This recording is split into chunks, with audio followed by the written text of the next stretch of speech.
so I don't forget. Here we are again, ECE 109, Social and Emotional Development.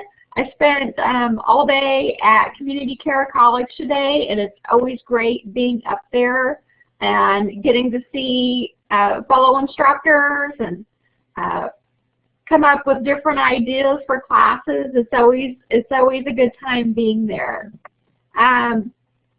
So far, let's see, we're in week 3. Oh, there's Chelsea too. Great. Let me get Chelsea down real quick.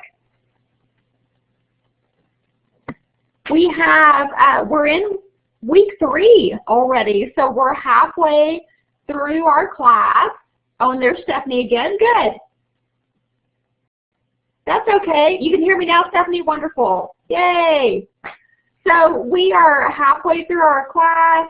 We've got this week and next week, and we'll be finished. Exactly, Faith, one more class. Chelsea, this is your last class, right?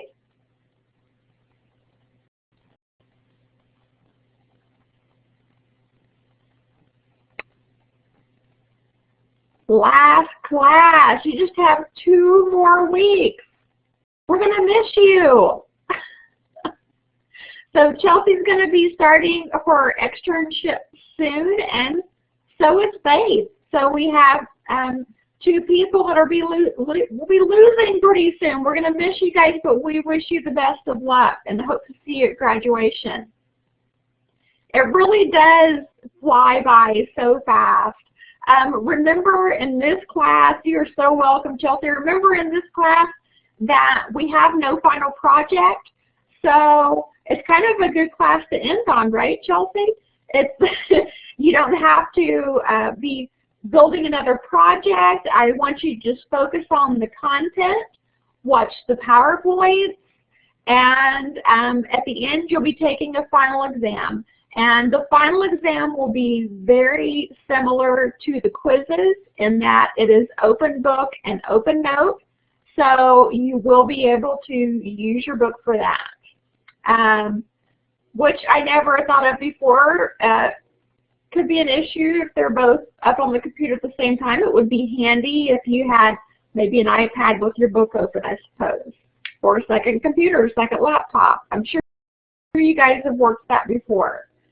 So, final exam, and I love this little girl's face right there. That's my favorite. The week ahead, what do we have going on? Faith, you have a hardcover? That's great. I'm kind of a hardcover gal too. I'm still a little old-fashioned, and then I like to feel the books. I like to be able to hold them. I like to be able to thumb through them wherever I am. And I know a lot of you have adapted to the e-books so that you can get in them easily. That's wonderful. Even when I'm reading for just pleasure, I still read out of a regular book. My husband uses a Kindle. He loves them now. And I don't think I could ever get my mom away from real books. So the week ahead, what do we have going on? Right now, Tuesday the 25th, and I can't believe August is almost over, our live lecture at 8:30. Wednesday, you have 2 discussion boards, one on non-English speakers and one on abilities influence choices. And I have noticed that a lot of you have been posting your discussion boards early, and I love that. So you're welcome to get that initial post in on even Sunday or Monday so that you have that down, and that kind of takes that stress off of Wednesday for you if you have something else going on. So they're due Wednesday by midnight to get your maximum points for your first post, which is 20 points. And then you get 5 points for your 2 responses to your fellow classmates for a total of 30 points on the discussion board. Then we have, oh, there's Lauren too, wonderful. Lauren, let me get you written down. Goodness, we have a full house tonight. So Sunday, the 30th, the week 3 quiz is due, your video response, the case studies, and then responding to your 2 discussion board to 2 people in the class. And then also, if you've missed a live lecture, which you guys haven't, you're here, you need to submit the live lecture summary to get your points. So that's kind of what we've been going on. I hope the list of assignment dates that I sent out to you guys is helpful. I have a plan for our next class that I want to send it out as more of a checklist, so that if you want to, you can print it out and then check it off as you complete each thing for each week. So I think that would help even more. I'm learning more and more things each time I teach a class, and so I hope I'm making it better each time is the plan. Okay, chapter 11. We're looking at developmentally appropriate social emotional environments for preschoolers. You had 2 different chapters that we're covering this week. Wait just a minute. A cat has broken into my live lecture, and so has a dog. But it's okay. My husband came in and got the cat and the dog. They were getting ready to cause problems. So there's 2 chapters that we've covered this week. I think it's chapter 11 and 12 in the Developmentally Appropriate Practices book. So we're looking at preschoolers and also school-age children. For tonight, I chose the PowerPoint that deals with preschoolers because I think that's the most often service age group that we work with. So I wanted to focus on that age group. Social emotional issues for the preschool years. And now I know you guys have been around this if you're parents or working at a child care center. You know some of the struggles that preschoolers go through. So one of the first things is identification. They are wanting to please adults and wanting to be like them at the same time. Now this is a great thing, especially if the parents are positive role models and the child is mimicking positive things. If you'll look over here, let me get my pointer. We've got, looks like a dad and a little boy. And I don't know if you can tell in the picture, but they both have their cell phones. And so the son is trying to act like dad. That's a little identification there, wanting to be like them. Also, we have, again, gender identity, sexual identity versus sexual behavior. We have cultural and racial identities that they're trying to develop, and also initiative of taking actions and inserting themselves. So let's look a little bit at these. Friendship, onlooker play, solitary play, parallel play, and cooperative play. I know you've probably seen this in groups of children. We're going to talk about these here in a little bit. Pro-social behavior versus aggression deals with them developing their new verbal abilities. Before their preschool years, they may have resulted to pointing to objects that they want, developing noises that weren't necessarily the names of something. An example I have is my little brother, who's 30-something, but he will always be my little brother to me, had a blanket when he was a baby, and he called it his nightie. I don't know where that word came from, but when he would get upset, he always wanted his nightie. And you guys have probably seen that in children as well. Sometimes they get real creative with grandparents' names. You never know what you're going to be called as a grandparent, and you have to be okay with that. They also have emotional control. They're developing that. And they're also developing appropriate expression of feelings. Goes along with self-control, comprehending standards of conduct taught by adults. So just a few issues that we go through. First of all, I want us to talk a little bit about play because this is so important. Play is children's work. The benefits of play. They're gaining knowledge so much of when they're playing. They're mimicking what they see in real life. They're copying other children or other adults. They solve problems. Think about a child with Legos trying to build something. Blackboard keeps kicking you off. Oh no, Chelsea. Have you offended Blackboard? Surely not.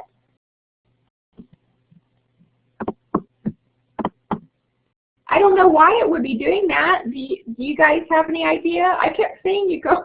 You don't think so? I keep seeing you going and coming back, but I wasn't sure what was going on there. Let's give it a minute and see if it'll kind of stabilize. I've never ran into that before. I'm sorry. So solving problems, that's what we may have to do here in just a little bit. Also, they're strengthening their language by saying words, saying sentences, forming whole stories. And Maria came back too. Maria, is it kicking you off? Oh, it did one time with you, Lauren, too, but you had to restart your laptop.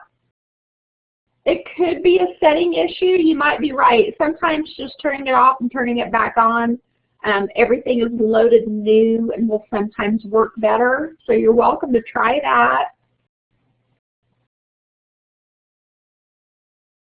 And then Maria too. Well, we'll try to go through this kind of fast thing, guys, so we can get everybody to start their computers. Okay, so strengthening language, developing their imagination through play, of course, is hugely important, and learning to be in a group or part of a group. Oh, Lauren says you might press the restart button on your Wi-Fi. Sometimes, yeah, sometimes hitting the Wi-Fi button, or another complete reboot is unplugging it from its electrical source, waiting 30 seconds, and then plugging it back in. There's so many technology issues that can go wrong. You know, if you even just think about where Blackboard is, and then I'm in Fairland, Oklahoma, the Blackboard server, I'm not even sure where that is. CCC is in Tulsa, so to me it's just really amazing that this works at all. And sometimes we have issues, you're right. Learning to be a part of a group, imagination, language, problem solving, and knowledge. So let's look at some of the different types of play. Now, the first one that's listed on here, unoccupied play, is actually not one from a book, but I thought I really liked the idea of this one, and I wanted to present it to you guys. Unoccupied play is when the child is relatively stationary, appears to be performing random movements with no apparent purpose, and is relatively an infrequent style of play. And what I picture with unoccupied play is a child that's sort of wanting to be maybe a part of a group, but is very standoffish, maybe even shy. So you picture this as the child that's not really engaged in play, but also not engaged with the group. Unoccupied play, kind of fiddling. Solitary play.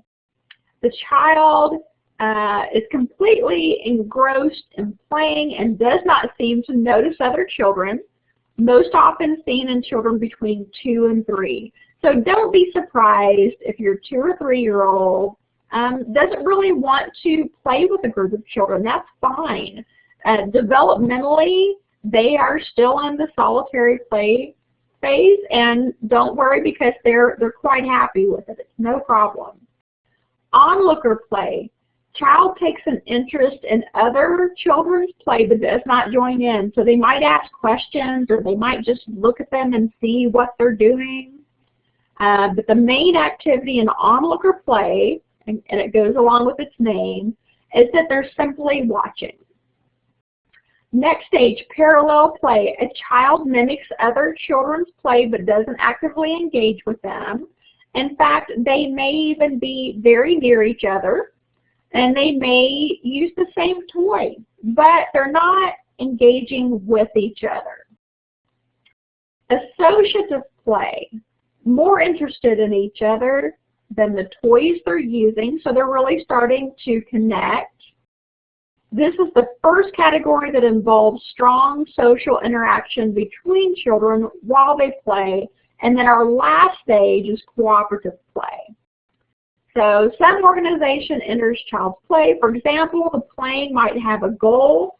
They may adopt roles or act as a group. So in cooperative play, a good example of that is playing house. Maybe someone's doing the dishes, somebody's cooking, somebody's pretending to clean. So this is fully engaged play.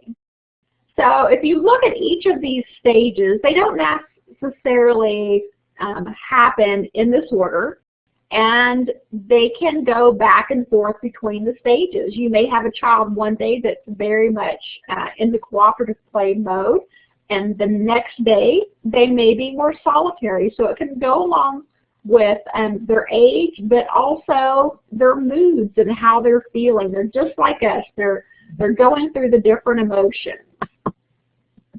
Okay, a little bit about social and emotional interaction and helping preschoolers with emotional control. You know, those the people that do not work with early childhood, or maybe in schools or at churches that are around large groups of children, really don't realize how much guidance is involved in teaching a preschooler about their emotions and about controlling their emotions. It's a very important role that we play.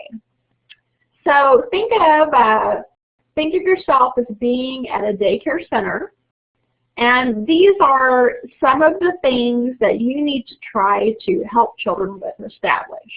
One of the first things we do is we provide them with a sense of security. And the way that we can do that, making them feel secure, is having rules that we follow, of course, having a schedule that is pretty much the same every day. In other words, they get there at about the same time. Of course, we eat lunch at the same time. Or maybe even just the way we start the day by acknowledging everybody that's there, talking about the weather. Every center has a different way of doing this. And you think of it as kind of just, you're going through the motions, but you're making these children feel a little bit more secure about where they're at. I've seen children that the place that they feel secure the most is at the center, because at home they never know what their schedule is going to be like. It could even involve where they'll be staying each night. So you're giving them the security. It's a very big thing for you. Warm relationships also. We want to keep it positive at the center. We want them to feel happy to be there, and we want them to feel like they're part of a family, basically, an extended family. We want them to be accepted. And the way we do that is by recognizing their feelings. When they're having a bad day, we want to talk about it. Ask them, you know, why are they having a bad day? What happened? Is there something we could do to help them out? So you're basically validating feelings, and in doing that, you're teaching them about their emotions, about their feelings. We also want to use active listening, which we talked about this last week, which is basically reflecting how they feel or reflecting what they have told you. You know, I don't feel good. And you say back to them, oh, well, so you're not feeling well. So you're just basically repeating what they've just told you, but you're actively engaging with them. You're making eye contact. You're making them feel very important. Limits on expression, another thing, setting rules. Here's some great examples while we're talking about emotional control. Some of those controls are no hitting allowed, no screaming in the center, no pushing. There are certain limits that we have to set as adults so that they learn how to control these. They learn which ones are acceptable and which aren't. Now, in your book, it talks about outlets for these emotions. Here's an example. A child's having a bad day. Maybe they're angry even. These were some of the suggestions, and I'd like to see what you guys think about these. So the suggestions were Play-Doh, because playing with Play-Doh, moving it around, making things out of it, it's an active form of engaging and can help kind of get some stress out. The second thing was a punching bag, and I just don't know how I feel about this. Have you guys ever seen a punching bag at a daycare center? And how do you feel about that? Is that something you would want in your child's daycare center? I totally understand the idea behind it, but I just don't know about exactly, Benita. I'm just not sure if we want to teach a child that you need to punch something when they're feeling bad. There's other ways to do that. And I know in high school sometimes we'll have punching bags. I can understand that more, I guess, with that age group. But what do you think about preschoolers and punching bags?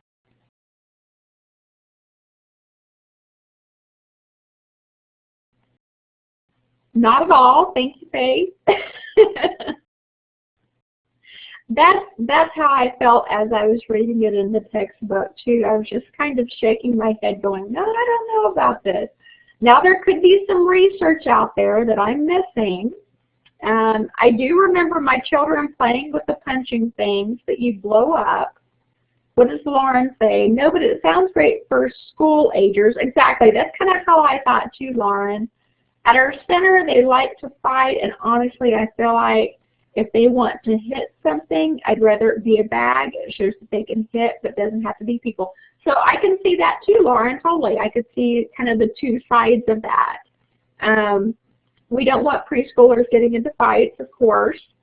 But yeah, maybe more with school-age kids, that this is a way to get those emotions out of your body. So I just wanted to see how you guys felt about that. Some of the other things that was listed were paper tearing, because it's a ripping process that can help. And also, sometimes children don't need that physical outlet. They need the opposite of having maybe some alone time, maybe sitting down and looking at a book to help them release some feelings or come down from some feelings. A little bit more. Help preschools with emotional control. We do it by modeling behavior, leading by example. People that have never been in a daycare center would probably think the adults are a little insane, wouldn't they?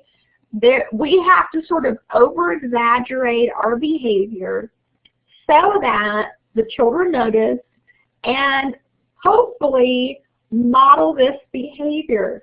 A good example might be first thing in the morning when everybody gets there and you're saying hi. Maybe you make a big thing about giving one of your fellow teachers a hug or telling her, good morning, I hope you had a good night, or helping.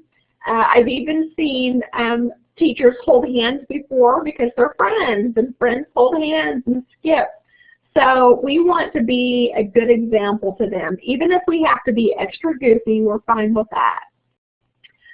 Learning about feelings. We want to talk about the feelings, but we also want to read about them or maybe see short videos about them as well. There are so many incredible books out there right now that you can find about different emotions and different situations.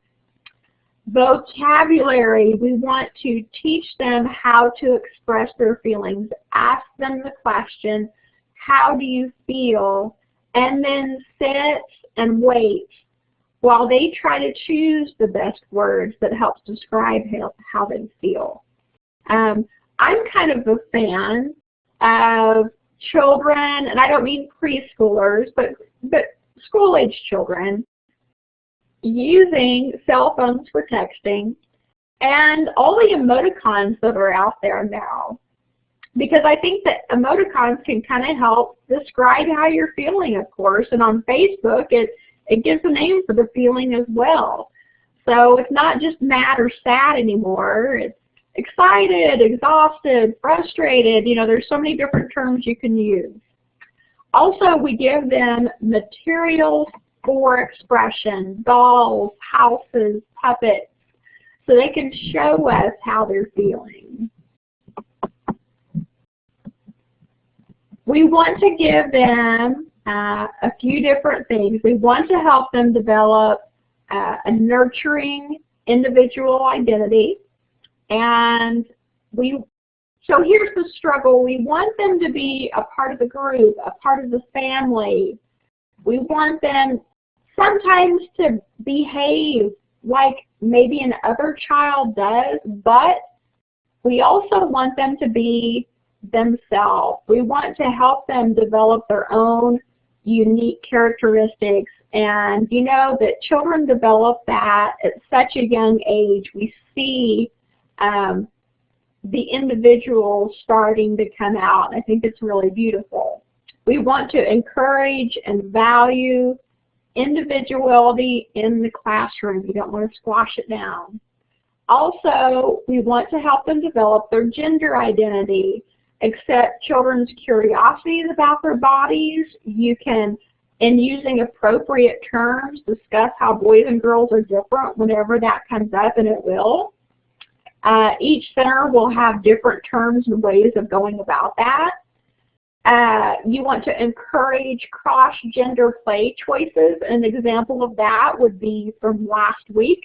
I believe it was when we looked at the play center that was a kitchen cooking center, but instead of being pink and purple, it was yellow and green, because boys can cook too, you know, and girls can play with cars as well. So we don't separate them by their interests and their genders. We want to involve children in new activities, and we want to always communicate with their parents about what's going on. So here we go. Here is a scale for you to look at, because I want you to get an idea of how far the scale can be with gender identity.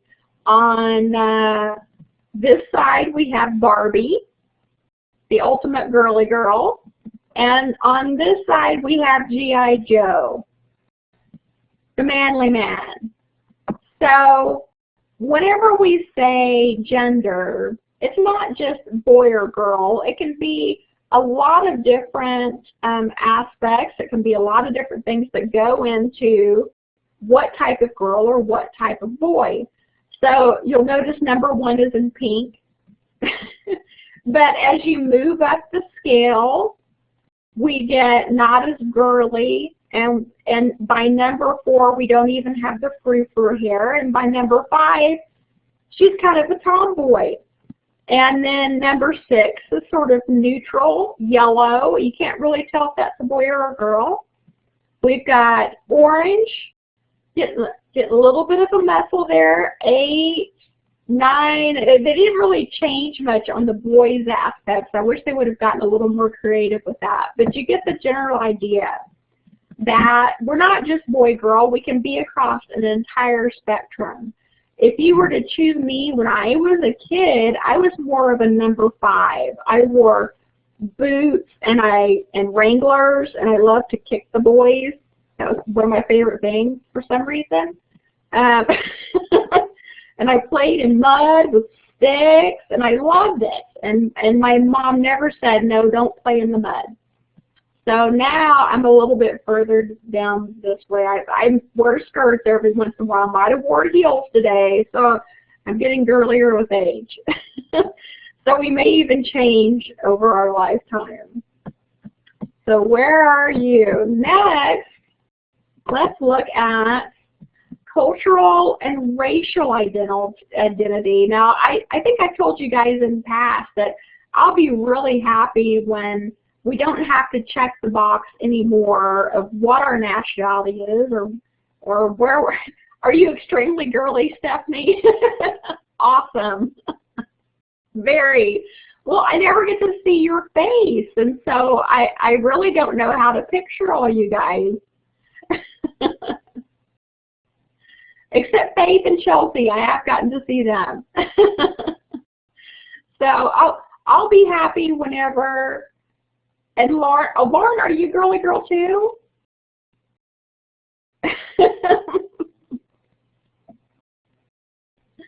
That's right.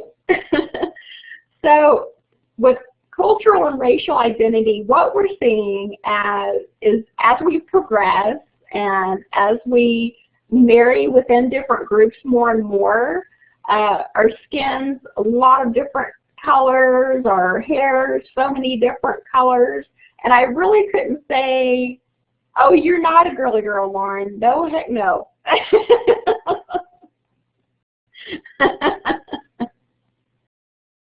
Gotcha. So I think as I was growing up, I was, I guess, a redhead. That's what I associated myself with the most. I was just this strange little redheaded girl who happens to be more Cherokee and Choctaw Indian than anything, than Irish and German. So I usually just say I'm a mutt.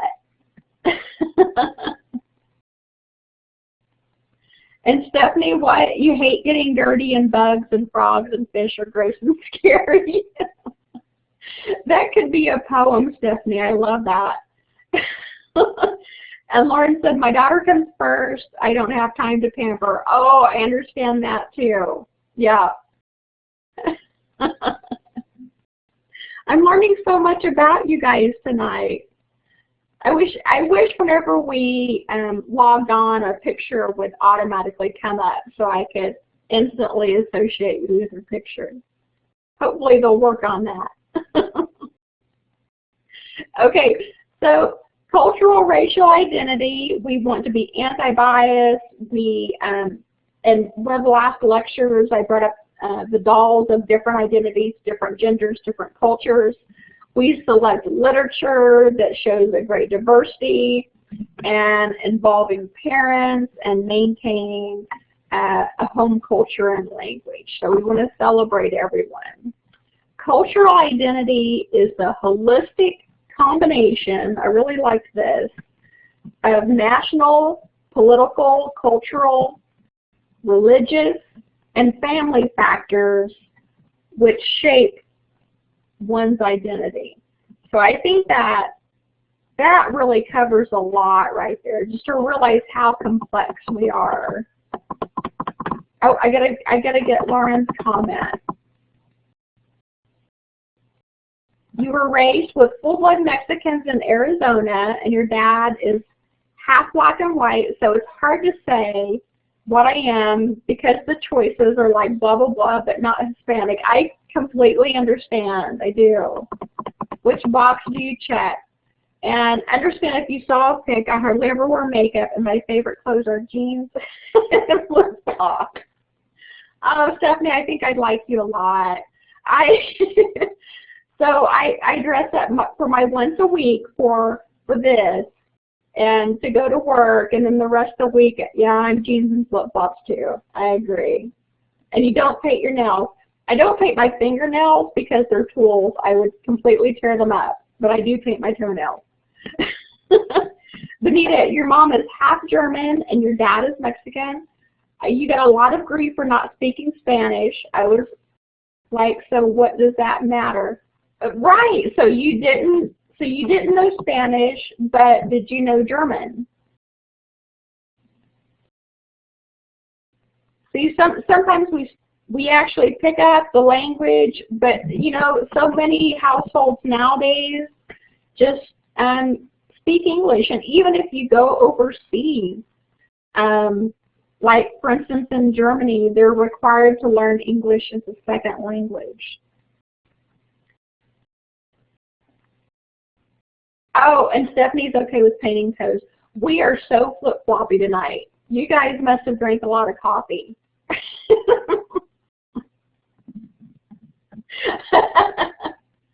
Yes, we have to have our pedicures. Oh, your grandma's from Berlin. Awesome. See, I know Oma. I know that. So Katrina, your dad is a typical Caucasian and mom is Japanese. Oh, wonderful. See, I should have asked that earlier as well so we would kind of know. But of course, like Katrina, when you fill out those forms, what box do you check?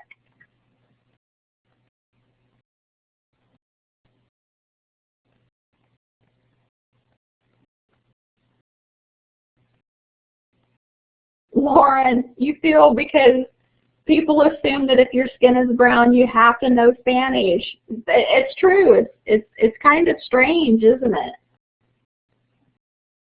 And I'd like to add, I really want to learn Spanish, so if you guys could help me out. I think it'd be a fantastic second language to have. I do know a little German. Oh, there we go. Lots of energy. So you're a little of everything, Faith. Wonderful. See, you're like me. Katrina, usually Caucasian unless it gives me the option of more than one language. Yes. And you're mistaken for Hispanic a bunch. It's faded growing up. Benita, do you mean language in the family? And then Lauren, you do too because your mother-in-law does not speak English? Oh, gotcha. Learned today that my school is requiring the kids to learn Spanish. Ah, I love that, Stephanie. Oh, with you speaking German. Gotcha, Benita. Gotcha. I actually took German in high school as a second language and picked up quite a bit from it. Not realizing that someday I would meet my future husband who went to high school in Germany, although he speaks less German than I did at the time. So he was on an Air Force base, and most Germans around the base spoke English very well. So he really didn't pick up that much even living there. So I think it's great how multicultural we're becoming, and that eventually we won't have all these lines that we draw between races. That's what I look forward to. You like the kids learning Spanish in school? Both daughters are full. My daughter is AF. Oh, gotcha. Definitely. So Scott, yeah, my husband was Kaiserslautern in Germany is where he graduated from. Or Ramstein was the Air Force base. It's by Kaiserslautern. And that's why you're not in Oklahoma. Okay, I understand. Now, where are you at again, Benita? Nebraska. That's right. That's right. I forgot. Nebraska. So we have, most of you are sort of from around Tulsa, but yes, realize that we have students from different states as well. I love that. So back to cultural identity. I love that you guys have all gone through what your different cultures are and how we all have a different version. Even, just because you may have a Spanish last name doesn't mean you're going to speak Spanish. So my last name is Snell, which probably most people would think is German, but I'm more Cherokee and Choctaw than anything. Okay, just a couple more slides and then we'll be done tonight, guys. A little bit about friendship. You guys, give me some ideas. Think about classrooms that you've been in. Gotcha, Lauren. Your maiden name is Moore. My maiden name was Green, like the color. It's basically like having a Smith or a Jones last name. They don't really expect much of you, I guess. So more. So you guys tell me, what have you seen out there in the centers? What can you do as a teacher? Picture yourself having your own classroom, and how could you help teach friendship to preschoolers? What's something that you could do? I'll see if I can type it out here again. What can you do to help teach friendship? Because it's not necessarily natural. Some of it is, but some of it is also learned. Team building, yeah, that's a good idea. To have them work together.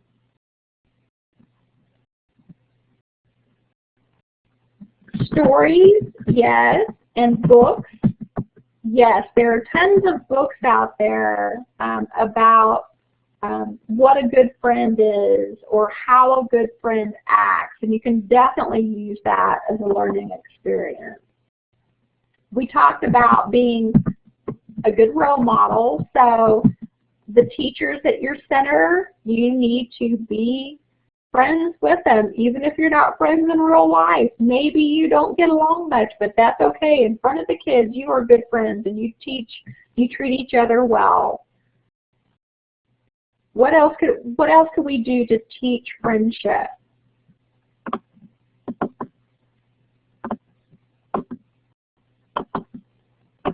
Uh-oh, I've got the box randomly going different places now. There are movies out there. Here's a good one. Have you ever thought of Finding Nemo as an example of teaching friendship? Oh, I bet you meant The Fox and the Hound, right, Benita? You got it. Fox and the Hound. That's a great friendship movie that always makes me cry, but it's so good. If you look at Finding Nemo, there's so many aspects of that story that looks at emotions and his search for his son. Lilo and Stitch, that's another good one. You got it. And what was it? Did I put Toy Story? Yes. So it's not just getting to watch a movie. You're watching a movie that has a message. You're using it as a teaching tool, and what you can do is, after it's over, you can talk about how they were friends in the story. A good example with The Fox and the Hound, how they were so different, but they became such good friends. Katrina, it teaches acceptance of those who are different. Yes, it definitely does. It definitely does. So we use so many different things as a teaching experience. And learning to be a good friend is very much a part of preschool. Very good, guys. Very good. Some pro-social behavior that we like to teach in preschool: helping, giving, cooperating, comforting somebody that's upset, being friendly, self-control. We want them to learn how to see another person's perspective, which is hard to do sometimes. Help by giving positive guidance, giving concrete experiences. Also, focusing on one aspect of the situation and using it as a teaching situation. So you get the basic idea. These are some of the things that we focus on. And we are at the very end, which is a good thing because it's almost 20 after 9. Do you guys, I've already told you before, you're doing great in class. Do you have any specific questions about the class? Is everybody feeling okay? You're good? Great. Everybody seems to be doing really well. Get your assignments in on time to get your maximum points. If you want to, get your discussion board posting in tonight so you don't have to worry about it.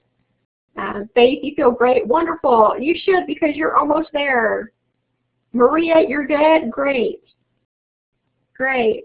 I love what you guys are doing. Keep up the hard work. And as always, call or email if you have any questions, okay?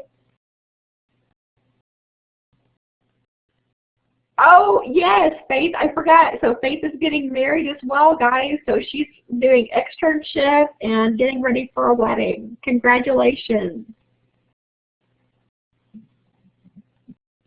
Oh, I understand, Lauren. That messes things up, doesn't it? I do. I've had to teach a class while moving one time, and I thought I was going to go insane.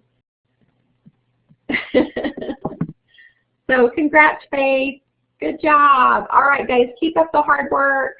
And, oh, and your first home buyers, too. Oh, my goodness. That's great. It can be hard at times, but it's so rewarding. I know it can be stressful, but so exciting to have in your first real home. That's great.